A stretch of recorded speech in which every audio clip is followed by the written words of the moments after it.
Queridos amigos, que alegria! Sinto realmente uma grande alegria de gravar esse programa para a TV A Caminho da Luz. Eu particularmente adoro de toda a obra mediúnica de Chico Xavier, as obras de Emmanuel e as obras de André Luiz.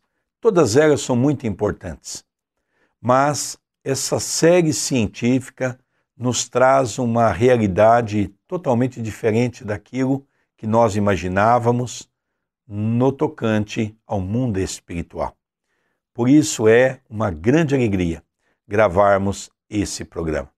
Antes de falarmos do capítulo anterior, tudo bem com você, André Luiz?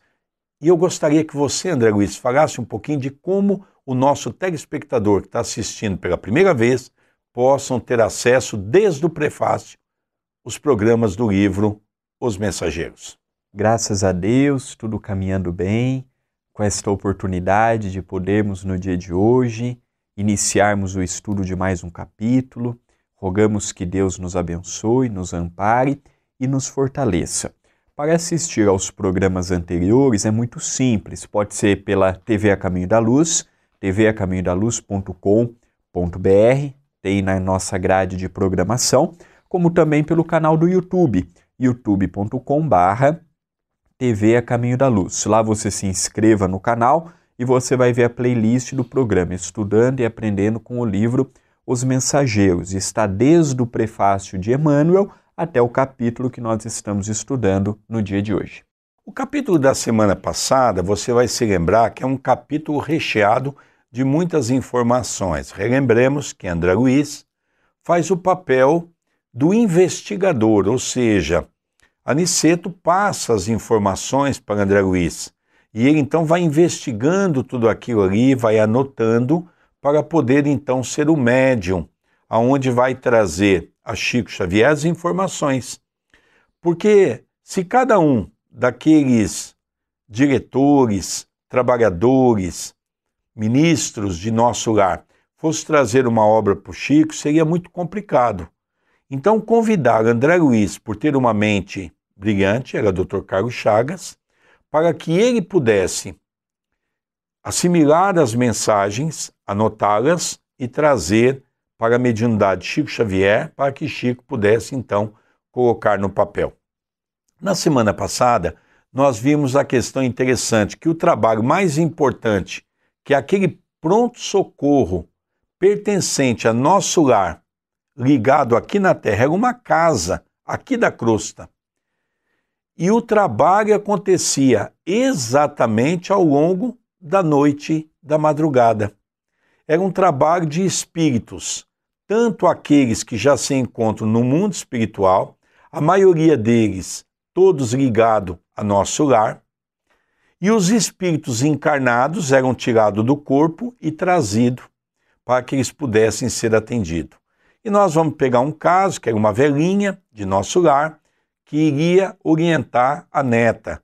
Então dá algumas orientações para a neta, e nós percebemos que a neta não consegue captar as informações, porque no mundo espiritual nós ainda temos, principalmente o encarnado, uma dificuldade de uma limitação muito grande, principalmente se nós tivermos muito arraigado as questões das vicissitudes. Nesse caso, ela estava tendo uma perseguição e ela estava entrando na mesma faixa do perseguidor. Isso estava atrapalhando a sua evolução e o seu coração. Então, são ensinamentos que nos demonstram que o mundo espiritual e os espíritos encarnados, quando à noite sai do corpo, vive de uma maneira muito limitada. Nós já vimos isso através das orientações de Aniceto. Vamos começar, então, a analisar o capítulo de hoje, que é o capítulo 39, Trabalho Incessante. Vamos ler a mensagem? Ao alvorecer, observei que Aniceto recebia numerosos amigos, com os quais se entendeu em particular.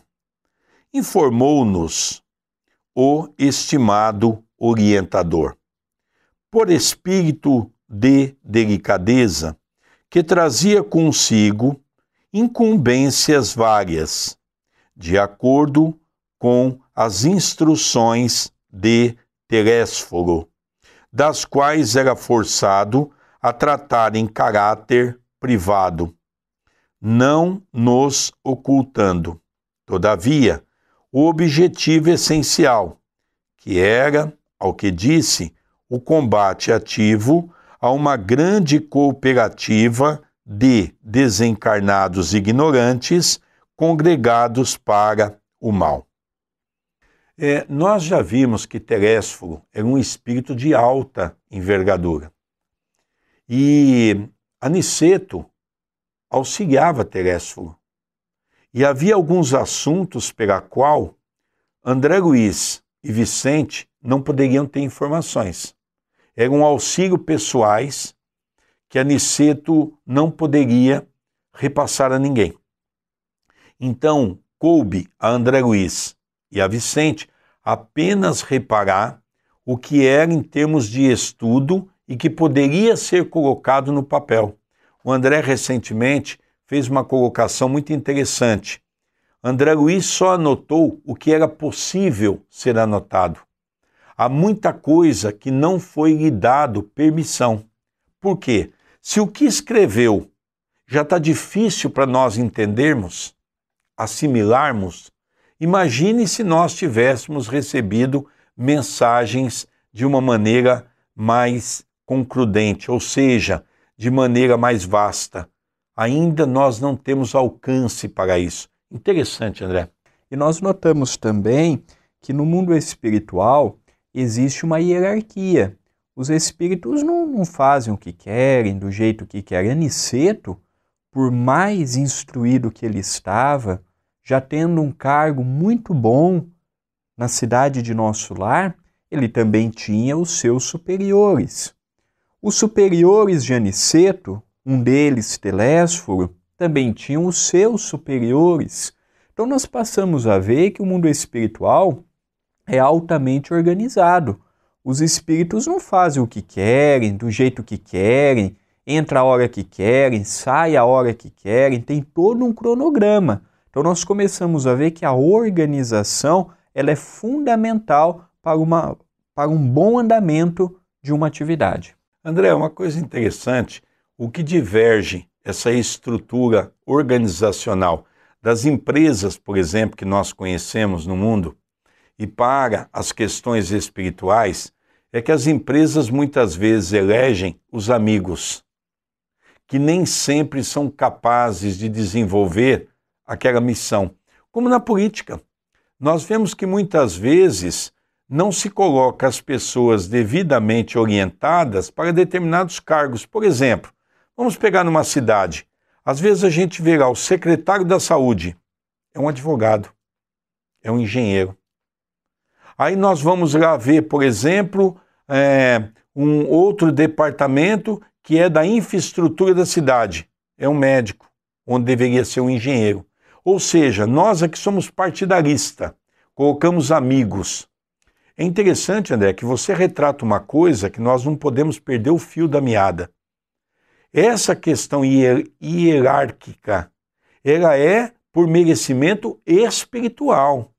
As luzes são diferenciadas, as potencialidades são diferentes. Ali não tem amigos. O que há ali é esforço, dedicação, onde cada um ocupa o cargo pela sua evolução e pelas suas conquistas. Eu acho isso muito interessante, André, completar aqui o que você colocou de uma maneira brilhante. Vamos continuar a leitura?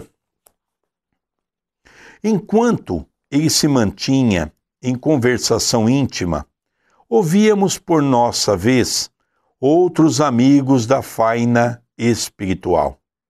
O dia raiava, agora com soberano esplendor. Tínhamos a impressão de que a chuva da noite varrera as sombras do firmamento. Pelo número de trabalhadores espirituais que pernoitaram na casinha humilde, reconheci a importância daquele núcleo de serviço, tão apagado aos olhos do mundo. Uma senhora que se aproximara de nós, exclamava comovida: que o Senhor recompense a nossa irmã Isabel, concedendo-lhe forças para resistir às tentações do caminho. Por haver descansado neste pouso de amor, pude encontrar minha pobre filha, desviando-a do suicídio cruel. Graças à providência divina, incapaz de sofrer o desejo de aprender, perguntei curioso: mas como a encontrou minha irmã? Em sonho, respondeu a velhinha bondosa: minha Dalva ficou viúva há 3 anos e, faz 11 meses, deixei-a só, por haver também desencarnado. A pobrezinha não tem resistido aos sofrimentos quanto devera e deixou-se empolgar por entidades maléficas que lhe tramam a ruína. Embalde me aproximo dela durante o dia, mas com a mente engolfada em negócios e complicações materiais, não me pôde sentir a influenciação. Precisava encontrar-me com ela à noite, e isso não era fácil, porque não tenho bastante elevação espiritual para operar sozinho, e o grupo em que sirvo não poderia demorar na crosta uma noite inteira por minha causa. Foi então que uma amiga me trouxe a este posto de serviço de nosso lar. Aqui descansei e pude agir com os grupos de tarefa permanente, ajudada por infatigáveis operários do bem. E conseguiu seus fins com facilidade? Indagou Vicente, interessado. Graças a Jesus, respondeu a senhora, evidenciando enorme satisfação. Agora sei que minha filha recebeu meus alvitres carinhosos de mãe e estou certa de que me atenderá às rogativas. Aqui já temos também um material muito farto para as análises que André Luiz, através das mãos abnegadas de Chico Xavier, nos concede. Em primeiro lugar, às vezes nós temos aquela imagem de que os espíritos, ao desencarnarem, já vão poder ajudar todo mundo, já vão ter a oportunidade de socorrer este e socorrer aquele. E voltamos a repetir, mesmo o espírito que saiba que desencarnou, caso desta mãe, a mãe de Dalva, mesmo ela sabendo que estava já no mundo espiritual, ela também tinha noção que podia ajudar a filha de uma maneira muito limitada, porque ela não tinha uma evolução espiritual.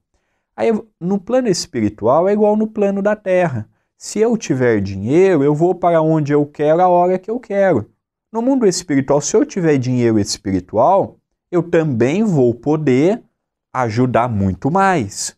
Mas como o nosso lado espiritual ainda é pequenino, ainda é limitado, ainda temos muito que aprender, que era o caso desta companheira, ela encontrou na casa de Dona Isabel, que é um posto de nosso lar, a oportunidade de juntar com outras pessoas que estão no mesmo grau evolutivo que ela e tendo as mesmas necessidades de ajudar os seus familiares amados, ela cooperou com este grupo, coopera com este grupo e teve a oportunidade de ajudar a sua filha, que estava sendo envolvida por espíritos menos nobres que queriam incentivá-la ao suicídio, a sair da vida pelas portas do fundo.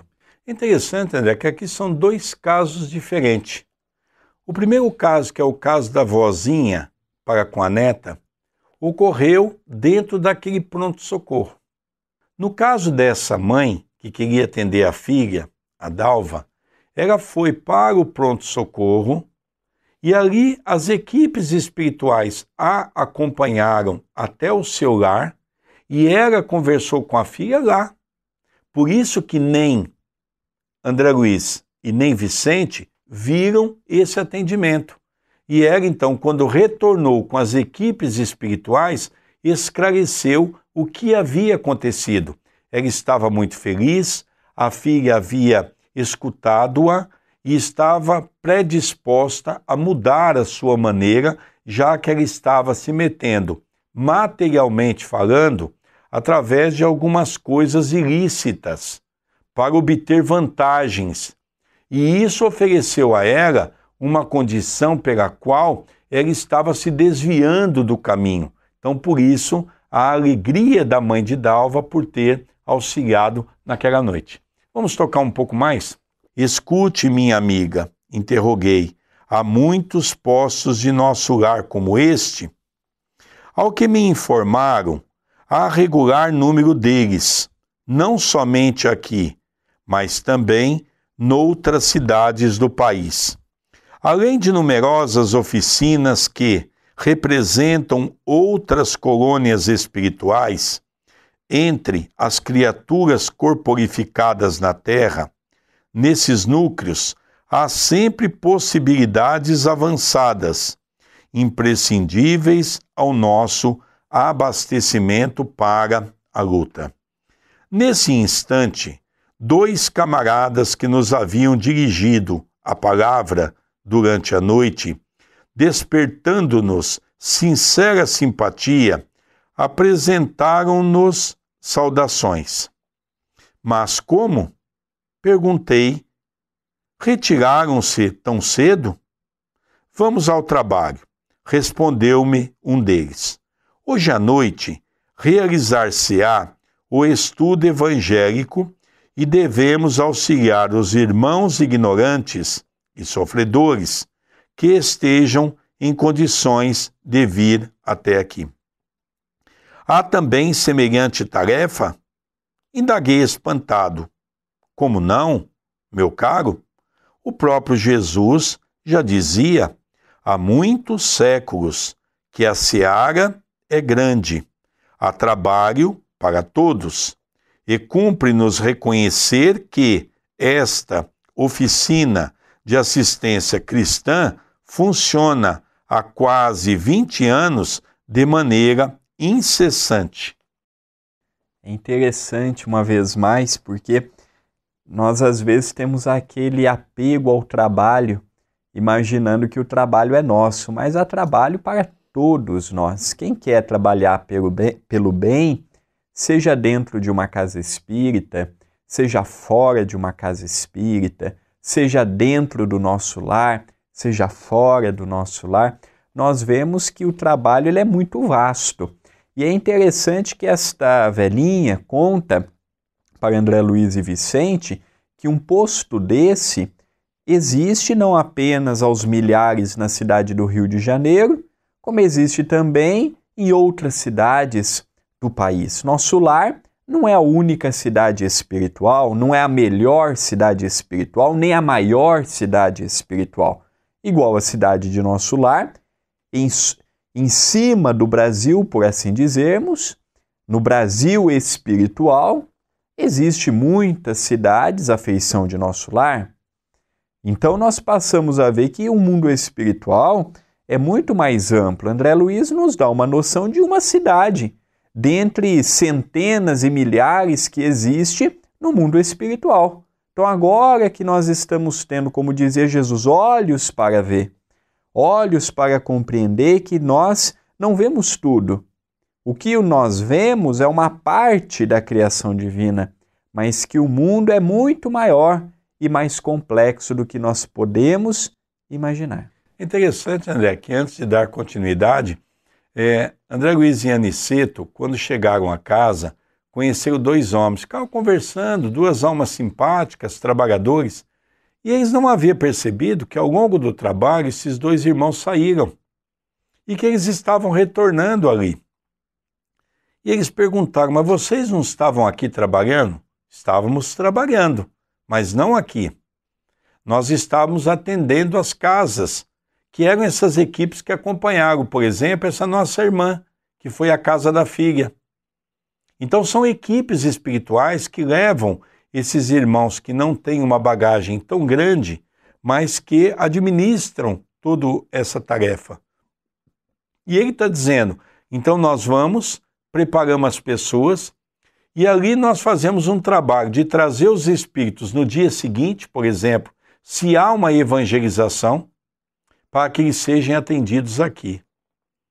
Então nós vemos o trabalho operante que se faz no mundo espiritual pelas equipes espirituais do bem, né? E ele faz uma referência a Jesus quando diz, há muito trabalho por fazer. Ou seja, trabalho se tem tanto no campo físico, quando nós estamos ligados à crosta, quanto no mundo espiritual. A você, telespectador, uma coisa muito interessante. Nós podemos, na condição de encarnado, desenvolver um trabalho no campo do bem, e quando nós estamos à noite a dormir, o nosso espírito muitas vezes acompanha equipes espirituais para trabalho também. Então nós precisamos começar a projetar o nosso espírito para o trabalho, iniciando no corpo físico e dando continuidade quando estamos dormindo. Vamos ler um pouquinho mais? Você, no entanto, interroguei, permanecem aqui desde os primórdios da fundação? O interlocutor esclareceu prontamente. Não. Muitos, como nós, fazem aqui estágios de serviço. Somente alguns cooperadores de Isidoro e Isabel aqui estacionam desde o início da instituição. Nós outros, contudo, não nos demoramos em trabalho por mais de 2 anos consecutivos. Um posto como este é sempre uma escola ativa e santa, e os que se encontrem no clima da boa vontade não devem perder ensejo de aprender. Desculpem-me tantas interrogativas, tornei, mas estimaria saber se vocês são os únicos com as atribuições de recrutar os que ignoram e sofrem para a instrução e o consolo? Não. E o Degardo e eu somos auxiliares apenas de alguns quarteirões no centro urbano. Nesse ramo de socorro, os colaboradores são numerosos. A essa altura, um dos irmãos que me parecia integrar o corpo de orientação da casa, aproximou-se e falou ao nosso interlocutor de maneira especial. Notamos que André Luiz, por esta conversa que mantém com estes 2 companheiros, que ali eles se encontravam estagiando, aprendendo, adquirindo novos conhecimentos, e de que naturalmente não estavam desde o começo. E geralmente ficam até 2 anos. Depois vão desenvolver outras funções. E eles ajudam em alguns quarteirões. Igual o trabalho que eles desenvolvem, tem muitas pessoas também desenvolvendo. Então são companheiros que já compreenderam os equívocos que cometeram aqui na Terra, que já estão aspirando um novo rumo para o amanhã, já estão trabalhando, não são evoluídos, são esclarecidos da condição em que se encontram. Interessante, André. Nós temos um trabalho que nós temos o chamado atendimento à distância, tanto na parte da saúde, da parte das pessoas que estão doentes, quanto da parte espiritual, as pessoas que estão passando processo obsessivo. Nós fazemos aqui em Itapira a pomadinha Chico Xavier. E o nosso benfeitor amigo, Dr. Marco Antônio, nos revelou que são mais de 5.000 espíritos que compõem essas atividades da pomada. É interessante que quando nós fomos convidados a fazermos o atendimento fraterno à distância, o nosso Dr. Marco Antônio nos esclareceu que nós iríamos usar essas equipes para o trabalho. Então o trabalho se faz em 6 semanas e semanalmente a pessoa acompanha o comentário do Evangelho através ou do Facebook ou da página do André, que nós fazemos a transmissão pela fanpage. E a pessoa então coloca água, recebe algumas recomendações. E o Dr. Marco Antônio nos referiu que ia uma equipe de 4 a 6 pessoas para cada casa e ficavam nas casas durante 6 semanas acompanhando a desenvoltura espiritual daquela casa, auxiliando aqueles que ali estão à noite, quando eles saem do corpo, vendo se tem aqueles espíritos perturbadores para tentar os auxiliar. Então a pessoa que pede ajuda entra nessa vibração. Daqui a pouco o André vai falar qual é a página que você pode mandar a sua mensagem para o tratamento à distância. E é exatamente o que o André Luiz quer dizer aqui. Quando o Vicente pergunta, é só vocês dois que trabalham nesse trabalho externo? Ele diz, não, somos apenas 2 diante de muitos espíritos. Nós apenas atendemos alguns quarteirões. Mas existem muitos espíritos que fazem o mesmo trabalho que nós. Isso é uma informação também muito interessante. Veja, uma casinha de periferia, altamente simples, muito simples, com um trabalho de uma envergadura enorme no que tange as questões espirituais. Vamos ler um pouquinho mais? Vieira, recomendo a você e ao Hildegardo a melhor observância do nosso critério doutrinário. Será inútil trazerem até aqui entidades vagabundas ou de má fé, obedecendo aos alvitres da simpatia pessoal. Não podemos perder tempo com espíritos escarninhos e ociosos, nem com aqueles que se aproximam de nossa tenda, alimentando certas intenções de natureza inferior. Não faltarão providências de Jesus para essa gente. Em outra parte, lembrem-se disso. Não é falta de caridade, é compreensão do dever.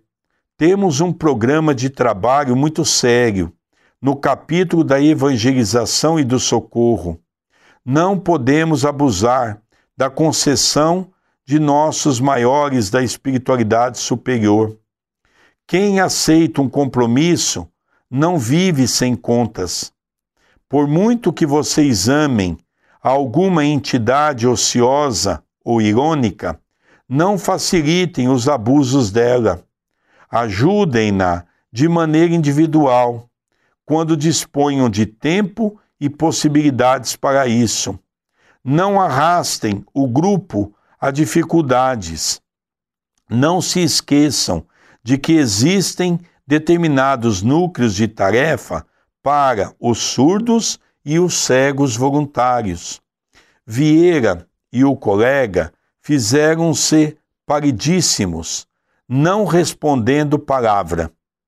Quando o orientador se afastou, sereno e ativo, Vieira explicou desapontado. Recebemos uma admoestação justa. É porque visse nosso desejo de aprender, prosseguiu atencioso. Infelizmente, Hildegardo e eu temos alguns parentes desencarnados em dolorosas condições espirituais. Na reunião passada, trouxemos meu tio Hilário e o primo Carlos. Embora soubéssemos que ambos não se encontram preparados para reflexões sérias, pelo desrespeito às leis divinas em que se movimentam nos ambientes inferiores, manifestaram-se ambos, porém, tão desejosos de renovação, que ouvimos, acima de tudo, a simpatia pessoal, esquecendo a necessidade de preparação conveniente. Vieram conosco, sentaram-se entre os ouvintes numerosos, mas, em meio dos estudos evangélicos, tentaram assaltar as faculdades mediúnicas da irmã Isabel, para a transmissão de uma mensagem de teor menos edificante. Sentindo-nos a vigilância e surpreendidos pelos cooperadores desta santificada oficina. Revoltaram-se, estabelecendo grande distúrbio. Não fossem as barreiras magnéticas do serviço de guarda, teriam causado males muito sérios. Assim, a reunião foi menos frutuosa, pela grande perda de tempo. Ora, naturalmente, fomos responsabilizados. Meu Deus! Exclamou Vicente, admirado. Quanta lição nova! Ah, sim, meu amigo, tornou Vieira resignado. Aqui não devemos abusar tanto do amor, como no círculo carnal. Ninguém está impedido de ajudar, querer bem, interceder. Todos podemos auxiliar os que amamos, com os recursos que não sejam próprios, mas a palavra dever tem aqui uma significação positiva para quem deseje caminhar sinceramente para Deus.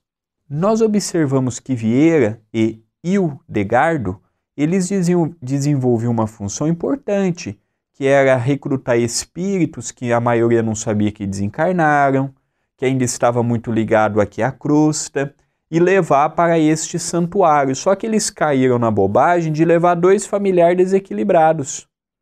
E quando esses familiares chegaram, sentaram, começaram a ouvir o evangelho, já foram querer atrapalhar indo direto na médium, que era a dona Isabel, a dona daquele lar, a dirigente daquela instituição.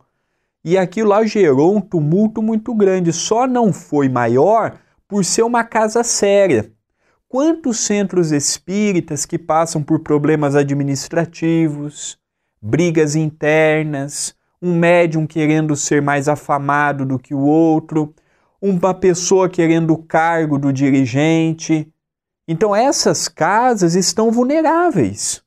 E quando ocorre de 2 espíritos como este entrar num ambiente desse tumultuar, muitas vezes uma casa espírita sofre grandes danos, porque no campo carnal já está aquela briga por poder, aquela briga de vaidade, o jogo natural do homem velho. E quando as barreiras fluídicas diminuem, automaticamente os espíritos que não querem nada com nada fazem a festa. Um outro ponto importante que eu julgo é que nesse movimento cristão, onde o trabalho é idealizado no campo do bem, não existe milindre.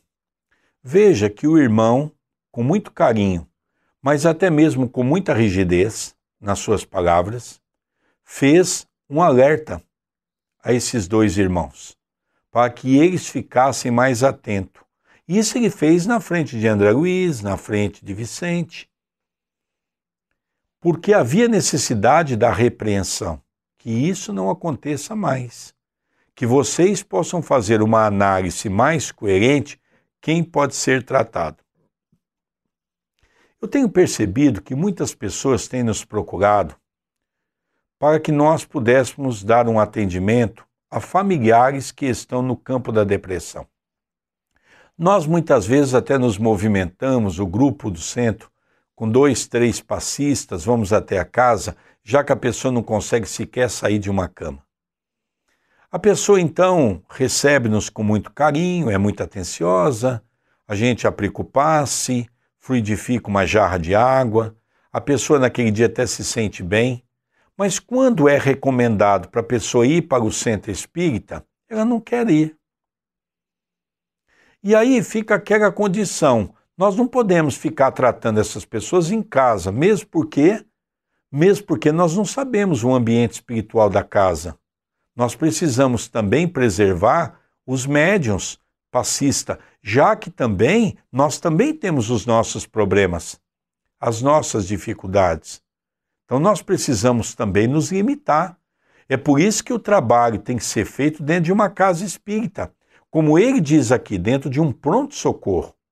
Vamos relembrar que na orientação desse mesmo capítulo, quando aquela senhora vem dizer que ela teve o contato com a sua filha, 2 espíritos a acompanharam, e ela retornou com os 2 amigos espirituais, trabalhadores da casa, toda satisfeita, porque logicamente a filha aceitou no dia seguinte vir para o tratamento, para a reunião evangélica.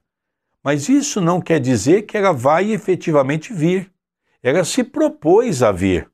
Quando as pessoas se propõem a vir. E de repente as pessoas querem também a lei da comodidade. Por que muitos estão com depressão? Porque depressão é cômodo. É gostoso ficar sentado no sofá e reclamando da vida. É gostoso ficar sentado no sofá e ficar gemendo. É gostoso ter alguém para atender às nossas necessidades. Porque, diga de passagem, muitos de nós somos da lei do menor esforço. Então o Espiritismo é uma doutrina de alegria, de entusiasmo, mas é uma doutrina de trabalho, de esclarecimento. Veja, André, nós somos convidados a nos esforçarmos. Então as coisas não vêm fácil na nossa mão. Que bom, não é? A gente inocente falar para os espíritos assim, bom, estou aqui, quero um tratamento e eu vou fazer 6 semanas, está tudo bem? Eu vou resolver meu problema? Depende. Mas como depende? Os espíritos não vão me ajudar? Vão. Mas você tem que se ajudar. Você tem que também se ajudar. O grande mal nosso é que nós sempre queremos que o outro faça a nossa parte. É isso que é o contexto, o enredo do capítulo de hoje, é isso, André Luiz. É verdade, é o esforço.